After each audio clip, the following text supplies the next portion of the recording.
as entrepreneurs in our country are both the buffaloes and the crows, because we are customers and we are also the people who are the largest wealth creators in our country. When the membership number grows, we can represent under the banner of HEF. So let us join hands together and grow this MSME cell through HEF. Thank you once again, Yashwant Arle. ಮುಖ್ಯವಾದ ಹೆದರಿಕೆ ಏನು ಅಂದರೆ what we do or we doing the best, ನಮ್ಗೆ ಅದೇ ಹೆದರಿಕೆ. ನೀವು ಯಾಕೆ Hindu economic forum work ಮಾಡ್ತೀರಾ, ಯಾಕೆ ನಮ್ಮ ಲಿಂಗಾಯತ ಸಮುದಾಯಗಳಿಗೆ ಕೆಲಸ ಮಾಡೋದಿಲ್ಲ ಅಂತ ಹೇಳಿ ನಾನು ಹೇಳಿದೆ.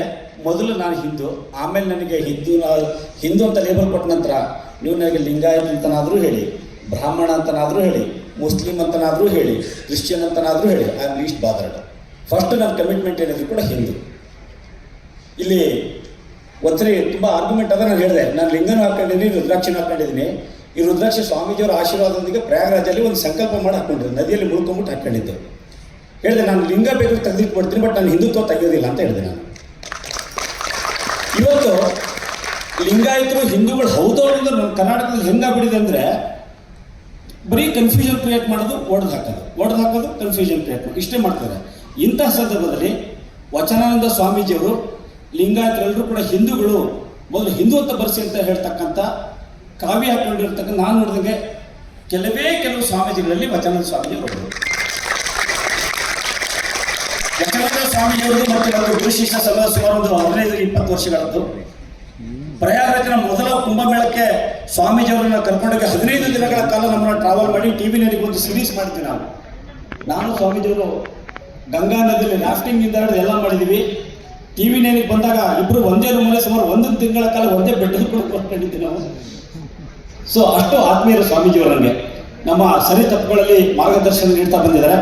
ಇವತ್ತು ಅಂತಹ ಸ್ವಾಮೀಜಿಗಳ ಸಂಖ್ಯೆ ನಮಗೆ ಜಾಸ್ತಿ ಆಗಬೇಕು. ಹಾಗಾಗಿ ಇಂತಹ ಸಂದರ್ಭದಲ್ಲಿ ಈ ವೇದಿಕೆಯಲ್ಲಿ ಹಿಂದೂ ಮ್ಯಾನಿಫೆಸ್ಟೋ ಪುಸ್ತಕ ಬಿಡುಗಡೆಗೆ ಸ್ವಾಮೀಜಿಯವರು ಆಗಮಿಸಿದರೆ ಅವರು ನಮ್ಮನ್ನು ಉದ್ದೇಶಿಸಿ ಒಂದೆರಡು ಮಾತುಗಳನ್ನ ಆಡಬೇಕು ಅಂತ ಹೇಳಿ ವಿನಂತಿ.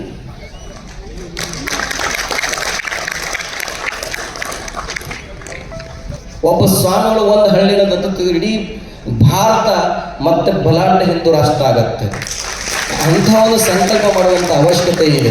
ಆ ಹಿನ್ನೆಲೆಯಲ್ಲಿ ಇವತ್ತು ಪರಮ ಪೂಜ್ಯ ಸ್ವಾಮೀಜಿಯವರು, ಸ್ವಾಮಿ ವಿಜ್ಞಾನಂದ ಸ್ವಾಮೀಜಿಯವರು ಇಂಥ ಒಂದು ಶ್ರೇಷ್ಠ ಗ್ರಂಥವನ್ನು ಬರೆಯುವ ಮೂಲಕ ಇದರಲ್ಲಿ ಕಂಪ್ಲೀಟ್ ಇದೆ. ಇದರಲ್ಲಿ ಕೇವಲ ಭಾಳ ಚಂದ 8 ಟಾಪಿಕ್ಗಳ ಬಗ್ಗೆ ಬಹಳ ಹಂತವಾಗಿ ಅದರ ಬಗ್ಗೆ ಎಕ್ಸ್ಪ್ಲೇನ್ ಮಾಡಿದರು. ನಾನು ಓದಿಲ್ಲ, ಇದ್ರ ಓದಬೇಕು. ಈ ಥರ ಓದೋದ್ರಿಂದ ನಮ್ಮ नॉलेज ಕೂಡ ವಿಕಸಿತ ಆಗುತ್ತೆ. नेक्स्ट टाइम पूरा कर्नाटक हर डिस्ट्रिक्ट में हम एक प्रोग्राम करेंगे, सिर्फ बेंगलुरु में नहीं, आप पूरा उत्तर कर्नाटक अपना ही है. जहाँ जहाँ लाखों लोग आते हैं वहाँ ये प्रोग्राम हम करेंगे. आप हमारा गुरु है, हमारा गुरु समान है. आप आगे बढ़िए, हम आपके साथ हैं. We all know that India's GDP prior to the 14th century was something around 25%. We were a country of knowledge. We had the Nalanda University. We were a country of traders. We were great in terms of, spices, jewelry, diamonds, ornaments, and fabric, linen.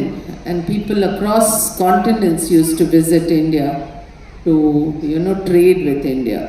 इसके अंदर ऐसे लोग भी हैं जो निराकार की पूजा करते हैं, वो भी हिंदू हैं. जो साकार की पूजा करते हैं, वो भी हिंदू हैं. जो मूर्ति की पूजा करते हैं, वो भी हिंदू हैं. मूर्ति की पूजा नहीं करते, वो भी हिंदू हैं. जो सगुण की पूजा करते हैं, वो भी हिंदू हैं. जो निर्गुण की पूजा करते हैं, वो भी हिंदू हैं. जो मूर्ति की पूजा करते हैं, वो भी हिंदू है. मूर्ति पूजा नहीं करते, वो भी हिंदू हैं. कई लोग बचपन से साधु रहते हैं, वो भी हिंदू हैं. कई लोग पानी छान कर पीते हैं, जैनी भी हिंदू हैं, बौद्ध भी हिंदू हैं. और सबसे बड़ी चीज क्या बोलते हैं, ये सब के सब हिंदू हैं. इनको हिंदू धर्म से कोई निकाल नहीं सकता. हिंदू धर्म में आ तो सकता है, कोई निकाल नहीं सकता है.